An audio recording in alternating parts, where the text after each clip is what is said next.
This is what the project I'm working on is going to look like at the end of this video, at the end of the project. If you're new here, please subscribe. If you enjoy this video or find it helpful, please give it a thumbs up. The first thing I did was make a bunch of templates, and I am only tracing one of the templates for this particular project, but I made several for my students to choose from. Every time I trace it, I then move the paper a little bit so that it connects to the place where I just traced it. So like the edges are shared and the corners line up. I did this over and over and over again until it went off all the different sides and corners of the paper. No space left uncovered by this pattern. The pattern is set up to be sort of a three-dimensional pattern anyway. It's a square with a star, a 4-point star in the middle of it, or 4 pyramids, depending on how you look at it. And so you can see the patterns all over. To do this with my classes, I'm keeping it real simple. It's just going to be a monochromatic painting. Monochromatic meaning I chose one color and I'm going to do tints, tones, and shades of those colors. Tints of a color are that color plus white. Shades of a color is that color plus black. And tones of a color is that color plus gray. So for example, I'm using blue here. Blue is my primary color, and I don't mean primary as in it's a primary color, which it is, but it is the main color that I'm using. And after I fill all of this particular side in with pure blue, I'm then going to mix up a little bit of blue and white to make a tint of blue. T-I-N-T, tint of blue. Kind of like you're having your car windows tinted, only it's the opposite. It's not darkened. It's not shaded. It is a tint of blue.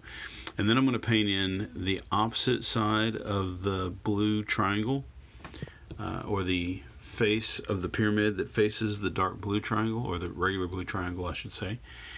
And I'm going to fill it in so it kind of looks like the light's hitting one side but not hitting the other.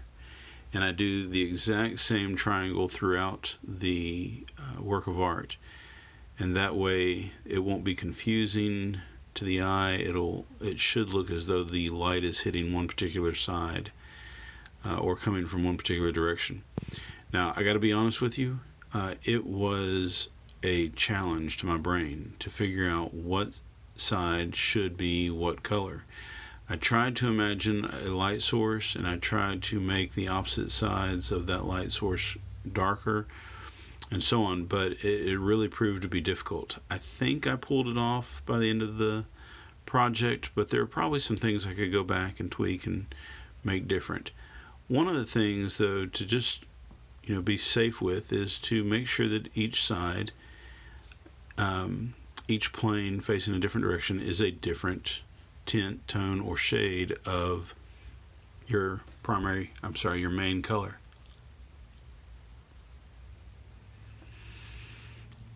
After I did several sides different tints of blue, I then started working on shades of blue.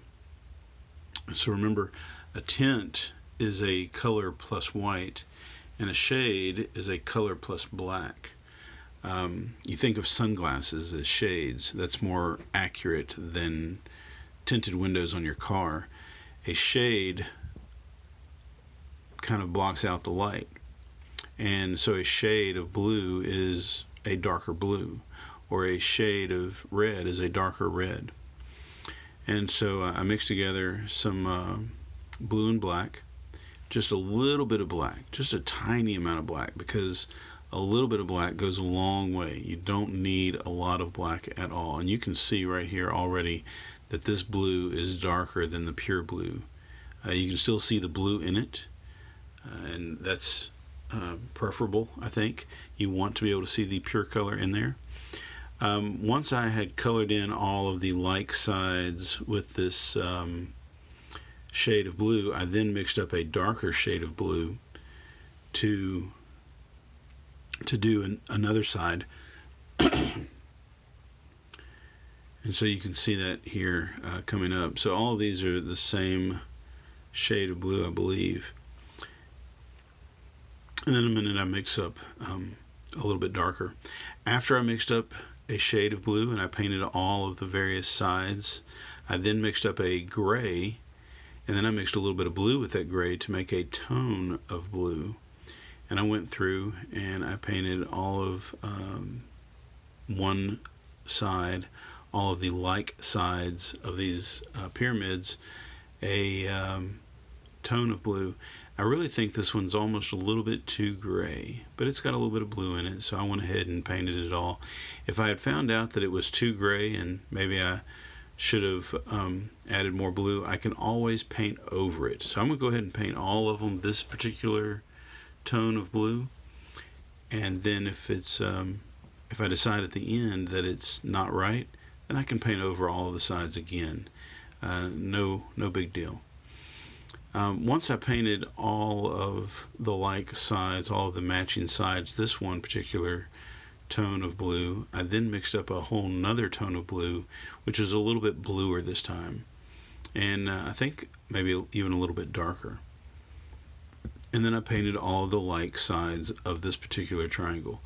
You'll see that this project is a little bit like the Value Cubes project that I did a video for last year, which I'll leave a card for somewhere here, and a link to that. Check that video out. It might actually be a little bit easier to do with some of your students than this, and I give my students the choice whether they want to do this one or the cubes or some of the other templates that I drew for them.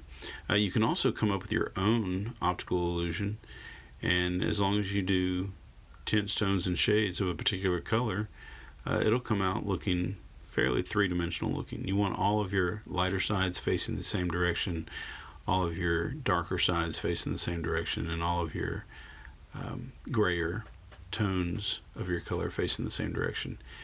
I must confess, when I got done with this, or when I got to a certain point, I just couldn't think hardly about it anymore, and I could not necessarily figure it out, and I just needed to kind of get it done. So when you look at the final piece, you may make some other choices. You may think that, I should have done a side that I did light blue, I should have done it a tone of blue instead. But like I said, I just kind of had to stop thinking and just get it done. So tell me what you think in the comments down below. Give it a thumbs up, read the description, share, and don't forget to subscribe. Go make some art.